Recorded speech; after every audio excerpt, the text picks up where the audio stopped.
História da igreja.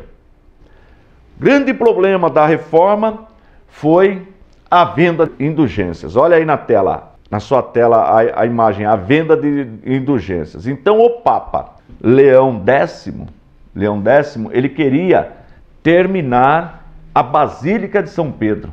A catedral, essa que você vê até hoje lá no Vaticano. Muito dinheiro para terminar aquela obra. Então ele enviou uma pessoa, um mensageiro, na Alemanha, de nome Tetésio.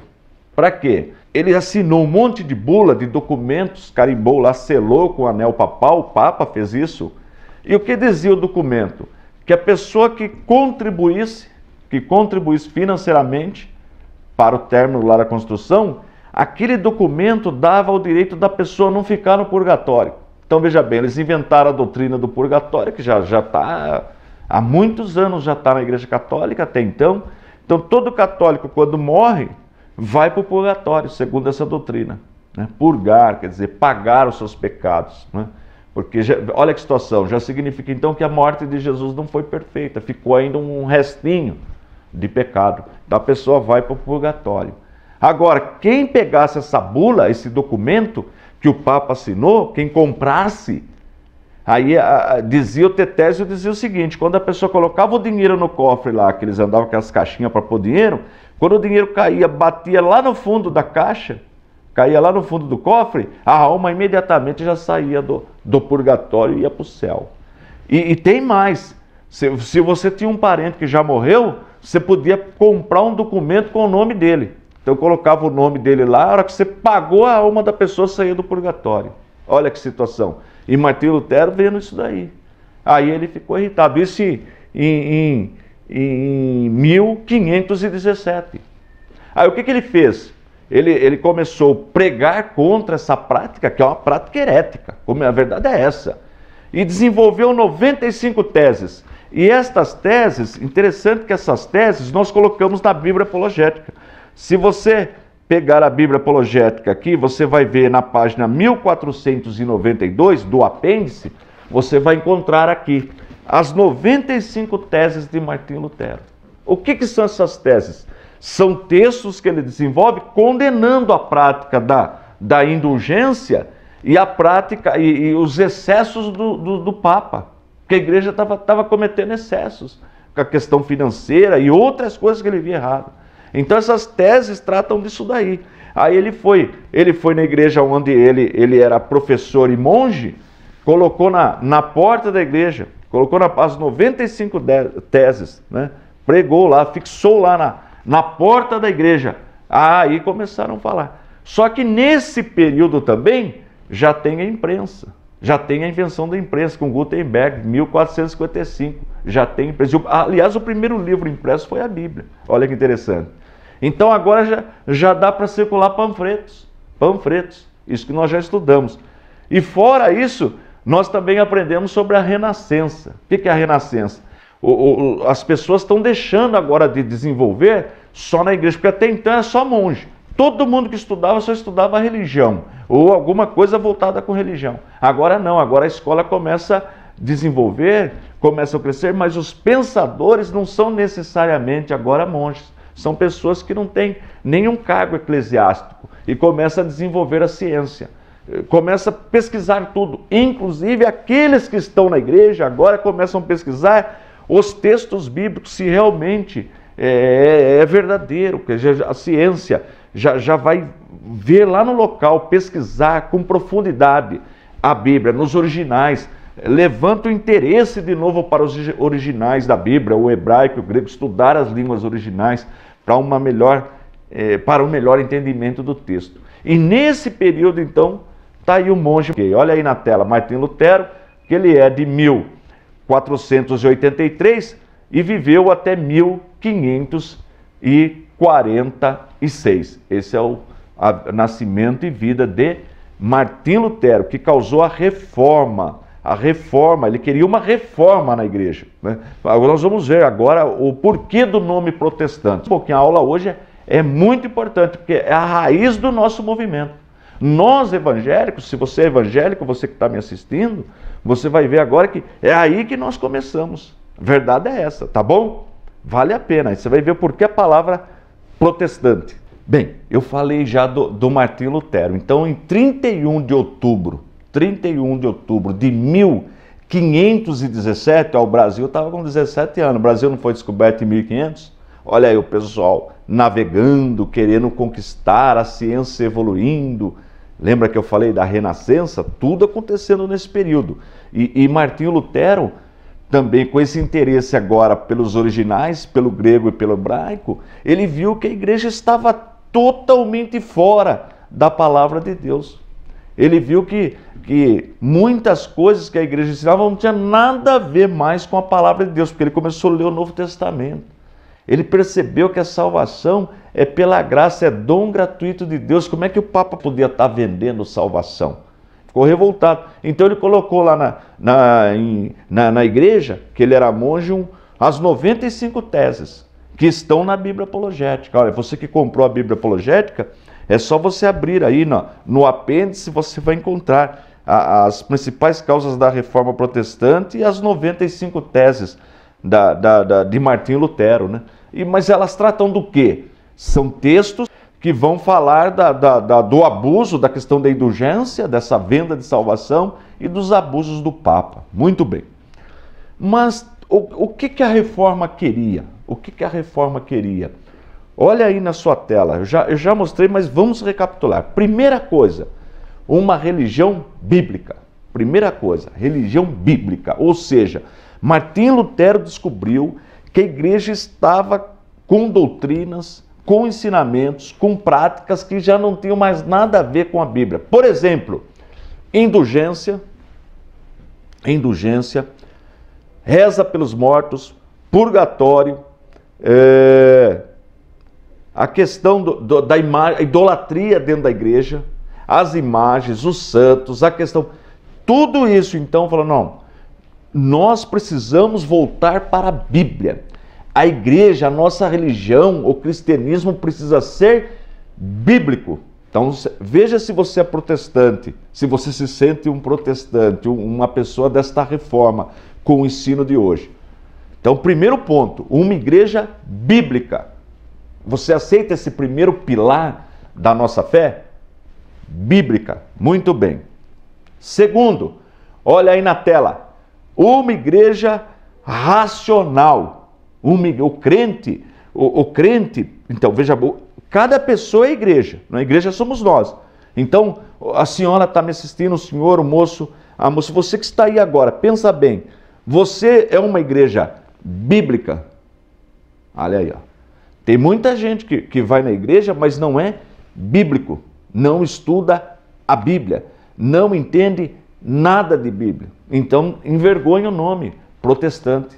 Eu vou explicar depois como surgiu o nome protestante. Então, uma igreja bíblica.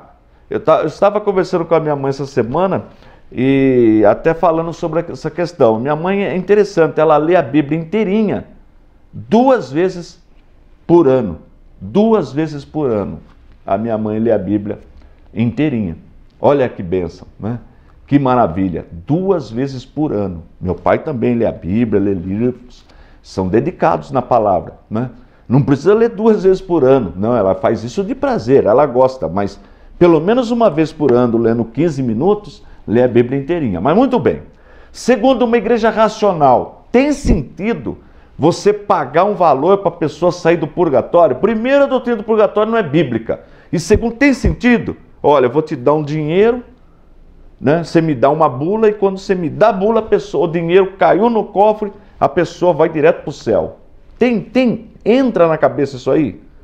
Era isso que estava acontecendo na época. Agora, na época, a pessoa analfabeta, eu já falei aqui que uma Bíblia, para a pessoa comprar uma Bíblia antes da invenção da imprensa, quando era tudo escrito à mão, era 1 ano de salário da pessoa.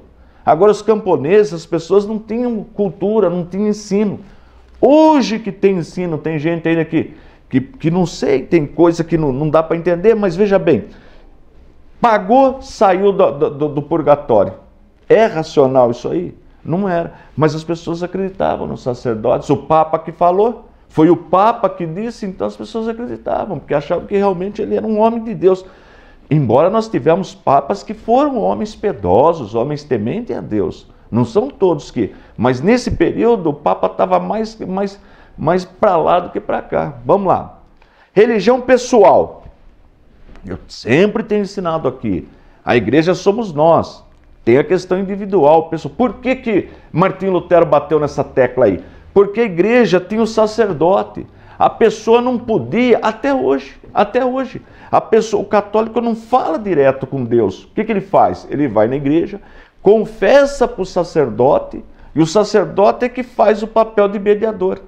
Então Martinho Lutero falou, não existe isso na Bíblia. Não existe, nós temos acesso direto. Por meio de Jesus Cristo, nós temos acesso direto ao Pai. É isso que a igreja que ele queria.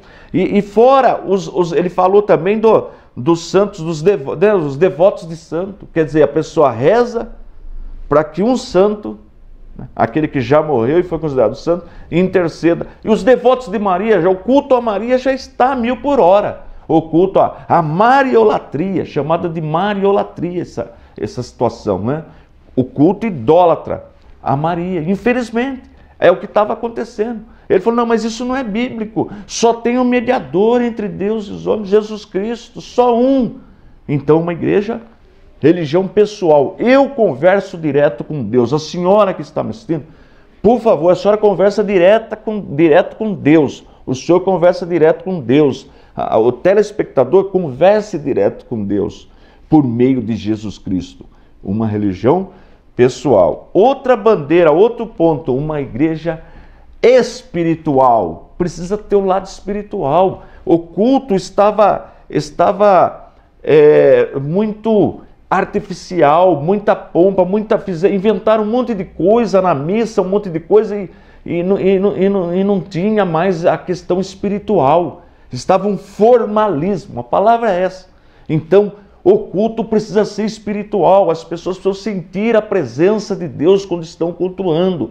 Precisa ter o sobrenatural. Um culto onde não acontece nada é uma reunião filosófica. É importante, pode até ser, mas se não acontece nada, não é culto. Porque no culto precisa ter o mover de Deus. Uma religião espiritual, simples, a simplicidade, mas espiritual, tá bom? E uma religião nacional. Como é que eu vou na missa e o padre reza em latim e eu sei grego? Eu não sei latim. Eu sou português. Aí chega aqui e reza em latim. Até outro dia rezava em latim, ninguém entendia nada. Tá vendo a questão do sacerdócio? Ele ia lá, ficava lá. Não entende, não aprende nada. Vai aprender se não entende a língua? Se uma pessoa vem ensinar uma coisa para mim que fala uma língua que eu não sei, um chinês vem conversar comigo, me ensinar, mas ele fala chinês, como é que eu vou entender? Como é que eu vou aprender? Não aprendo nada. Então, se o culto é para desenvolver, para as pessoas crescerem, ouvir uma boa palavra de Deus, e a língua era diferente da que o povo sabia, que o povo entendia, e aí? Ninguém aprende nada. Então, eles queriam que cada país tivesse o seu culto na sua própria língua. Aí o que acontece? O Papa excomungou. Olha aí, queima da bula papal. Olha aí na sua tela a imagem que eu coloquei. Tá vendo aí? Então, queima da bula papal. O que é isso? O Papa fez um documento, já que não tinha acordo com Martinho Lutero, e excomungou. Quer dizer, ele foi considerado herege, expulso da igreja, excomungou, não pertence mais à igreja. Foi excomungado da igreja. O que ele fez? Foi na praça, né? Na praça da igreja que ele servia, que ele colocou as ideias lá, queimou a bula do Papa e até algumas obras que o Papa escreveu, que era tudo herético, queimou tudo, e aí os tupim, aí a coisa pegou, e documentos, panfletos circulando na Alemanha, já entrando em outros países, aí o Papa chamaram o Martinho Lutero para uma conversa, mas só que o que a igreja fazia? Matava herege, queimava vivo. Lembra do João Hus, que tinha até um salvo-conduto, um documento de que o governo disse que nada ia acontecer com ele. Chegou lá e falou, não, a gente não acredita em herege. Queimaram vivo o João Hus.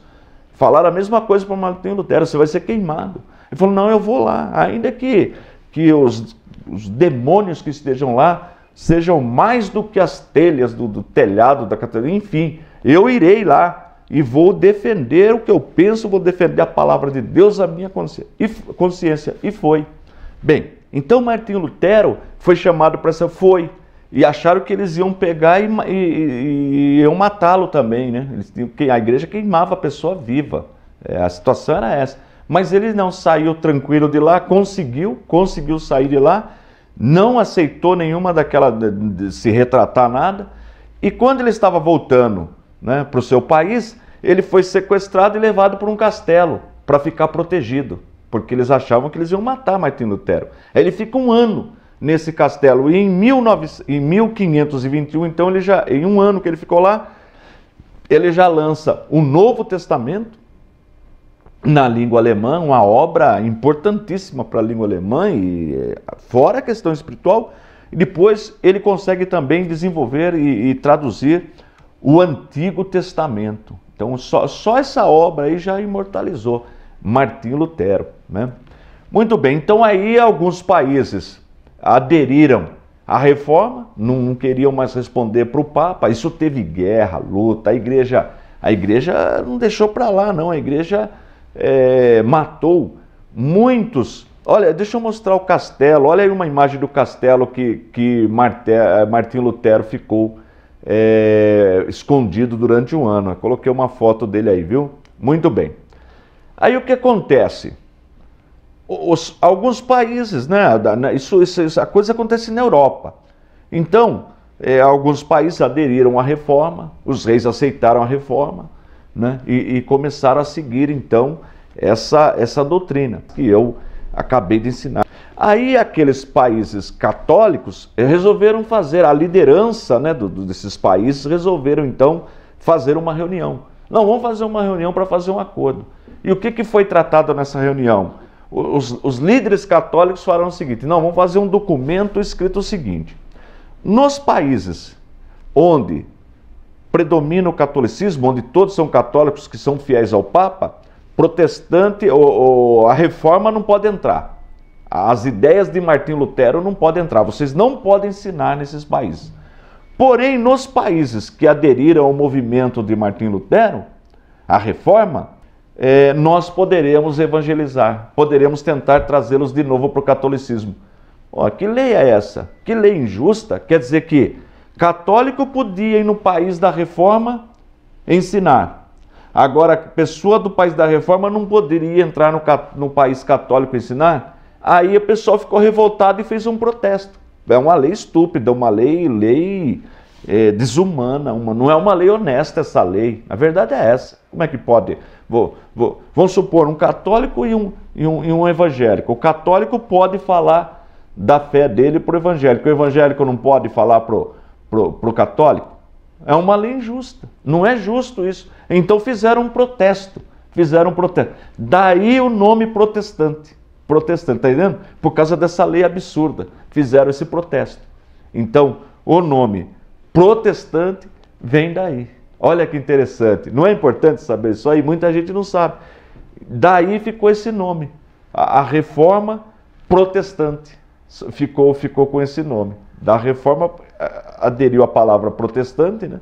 Reforma protestante. Então agora a data comemorativa, né, das teses de Martinho Lutero é 31 de outubro de 1517. Anota aí, 31 de outubro de 1517. Começa então esse movimento que é o líder do movimento Martinho Lutero na Alemanha. Tá bom? Só isso, precisa saber só isso aí. Então, agora, olha só, nós já tivemos em 1054 a primeira divisão, que a gente chama de cisma, divisão.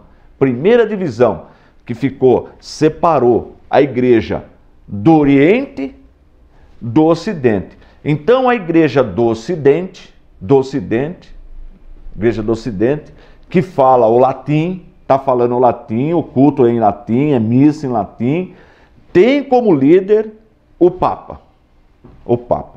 Tá certo? Aí tranquilo. As igrejas do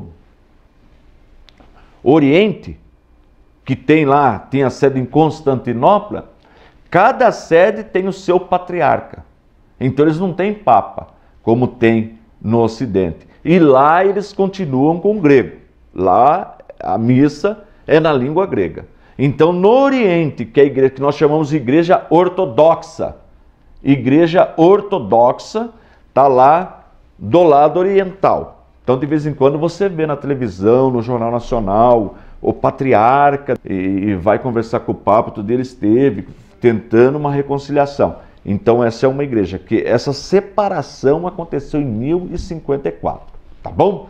Agora, em 1517, vem um grupo, nasce o movimento da Reforma, que depois de alguns anos, por causa dessa reunião, onde os católicos queriam que o país católico pudesse pregar em país da Reforma, mas o da Reforma não podia pregar no país católico. Então essa lei injusta gerou um protesto. Daí então o nome protestante. Então nós somos protestantes em função disso aí. Hoje se você estivesse lá, com certeza você ia protestar também, porque é uma lei injusta, tá bom? Muito bem. Então aí o movimento protestante. Alguns países vão adotar a igreja, a fé protestante, e outros vão permanecer na fé católica. Por exemplo, a Alemanha adota a fé protestante, né? Suíça adota a fé protestante. E aí vai, né? A Inglaterra fica no meio termo, que é a igreja anglicana. Depois nós vamos estudar um pouquinho sobre, que não é nem protestante nem católica, está no meio. Nós vamos estudar isso aí. Muito bem. Então, países que adotam, as pessoas que adotam a fé protestante passam a ser perseguidas. Tem um dia na França chamado Dia de São Bartolomeu, que eles mataram milhares de protestantes. Milhares. Muitos pagaram. Na Espanha, a Santa Inquisição, já viu falar da Santa Inquisição? Matou muitos protestantes, torturou muitos, porque aderiram à fé protestante. Mas não deu para segurar essa onda, em função da imprensa, da Renascença, né, dos governos, que também, muitos reis não queriam mais, não queria ser subordinado ao Papa. O bispo, ele era escolhido pelo Papa no país, e os países não queriam mais que o Papa escolhesse para enviar bispo para os países, queriam que os bispos fossem escolhidos pelo próprio povo. Então aí o nome dessa igreja protestante, e ela é nacional. Cada nação vai ter o seu sistema de culto agora, de cultuar a Deus, e tem como regra então a Bíblia. Então qual é a diferença fundamental, você que está ouvindo a aula, assistindo a aula, entre nós protestantes, porque nós estamos tudo dentro desse grupo protestante, depois vem as outras divisões, mais para frente. Mas até aqui, a nossa fé é assim, não é? A nossa fé é bíblica, a nossa religião é bíblica, ela é racional, ela é individual, ela é espiritual e ela é nacional. Não é assim? Então nós somos protestantes, nós somos desse grupo da Reforma. Nós não estamos dentro do catolicismo, nós saímos do catolicismo. Então a nossa saída do catolicismo na linha da história se deu em 1517. Olha que legal, olha como vale a pena aprender, não é? Ou seja, 17 anos depois da descoberta do Brasil. Vamos ver como que chegou o Evangelho, os ensinamentos chegaram aqui. Nós já estamos chegando já. Como esse movimento chegou no Brasil com a Igreja Católica, né? Já ouviu falar da primeira missa rezada no Brasil? Tá bom? Então agora nós temos países que aderiram à reforma protestante, quer dizer, olha, reforma, você não quer, eu vou reformar a minha casa, eu não quero sair da minha casa, eu não quero fazer outra casa, eu vou reformar a minha casa. Quer dizer, eu vou ficar na mesma casa, mas preciso de uma reforma, não é isso? Então olha só, reforma. Então Martinho Lutero queria uma reforma, nós precisamos reformar. Por quê? Porque na igreja nós estamos tendo agora a Bíblia e mais os documentos papais, os documentos dos papas. Esses documentos desenvolvidos na igreja recebem o nome de tradição, ou magistério da tradição, ou ensino da tradição. Então a Igreja Católica ela estava na época e continua ainda com duas cartilhas. Ela está com a Bíblia está com o magistério da tradição, está com a tradição. Mas qual que é o problema disso? Eu não posso ter tradição? Pode, não tem problema nenhum ter tradição. Só que a tradição, ela está com ensinos diferentes da Bíblia. A verdade é essa. A verdade é essa. Por exemplo, era proibido o leigo, aquele que não tinha cargo na igreja, que não era do clero, ler a Bíblia. Era proibido. Ora, se tudo que a gente faz, e você sabe disso, é tentar levar o povo para ler a Bíblia. O alvo é que você leia a Bíblia, é que todo mundo leia a Bíblia. O alvo principal de tudo que eu estou fazendo aqui é despertá-lo para a leitura da Bíblia. E a igreja proibia. Não pode ler Bíblia. É proibido o católico ler a Bíblia. Na época era proibido. Até pouco tempo era proibido. Então veja, como é que pode? Uma igreja não está distante. O purgatório não tem nada a ver com a Bíblia. Olha, outro ensino. A questão da indulgência, né? Que tinha que pagar para a alma sair do purgatório. E outras doutrinas, a adoração de imagens, rezar pelos mortos, pedir a intercessão dos santos, o culto a Maria, tudo isso daí não tem na Bíblia. Só tem na tradição católica. E a Bíblia proíbe. Pior ainda, a Bíblia proíbe. Só tem um que pode ser adorado, que pode ser cultuado, o nosso Deus. Só tem um mediador, a Bíblia é clara nesse assunto. A questão do celibato. Então o que aconteceu? A igreja protestou, né? Em função daquele nome que eu disse que não podia pregar essa fé nos países católicos, protestou é o nome protestante. Então, reforma porque Martinho Lutero queria uma reforma, e protestante por causa dessa lei absurda que eles queriam. Muito bem, então reforma protestante, daí que nasce, aí é o embrião, aí que nós começamos. Todos nós que somos evangélicos, todos nós começamos daí. 31 de outubro de 1517. Guarda essa informação, vale a pena algumas datas. Tem data que vale a pena guardar, salvar, né? Decorar, tá bom? Gente, na próxima aula nós vamos tratar, sabe do quê? Da Contra-Reforma. O que a Igreja Católica fez para tentar segurar, trazer de novo estas pessoas que saíram da igreja, que são milhares, tá bom? Mas esse é assunto para a próxima aula.